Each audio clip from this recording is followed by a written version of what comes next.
Hello hi नमस्कार जय जगन्नाथ जय माँ Durga welcome back to my mini blog. तो चलो स्टार्ट करें आज ब्लॉग को। तो आज गोटे नॉर्मल वे रे गोटे बर्थडे पार्टी डेकोरेट करने मो पाख गोटे ऑर्डर आसाला। तो यहाँ आम पड़िशा घरे थिला माने मो पीसी पुअर पुओ तार बड़ थिला। तो से आम डेकोरेट कर लगिगलु। तो जहाँ बेलून वगैरह और बर्थडे स्टिक वगैरह जो सब नॉर्मल वे रे ही डेकोरेट होता। तो आम भाई सब जिनस सब आनी जहाँ दरकार तामें। तो आम नॉर्मल वे एमती किसी डेकोरेट करूँ मत साहय करते मो दी संगात।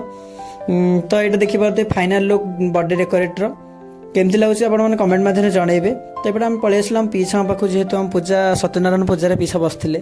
तो पूजा सरला आम पलि आसिलु उपरकू भाई भाउज मो पुओ आउ समस्ते संगात एम सब पलि आसिलु बर्थडे सेलिब्रेशन करने।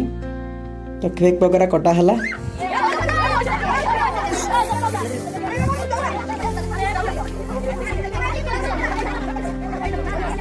केक काट सारा मुझे छोट छोट पिला छोट पीस करके केक बांटिली। बांटाबांटी सरला आम आई बस पड़े गिफ्ट धरिकी आम पलि आसलु। भोक संभाली पार्लुनि आम 4 ग्रासर ही 4 जन बसिक खाईदेलु आम चिल्लर पार्टी। तो एमती खाली खाई घर को जो भल लगे तो मेला टी देखिलु। मेला देख सारा केमती लगे आम भिडियो आप कमेंट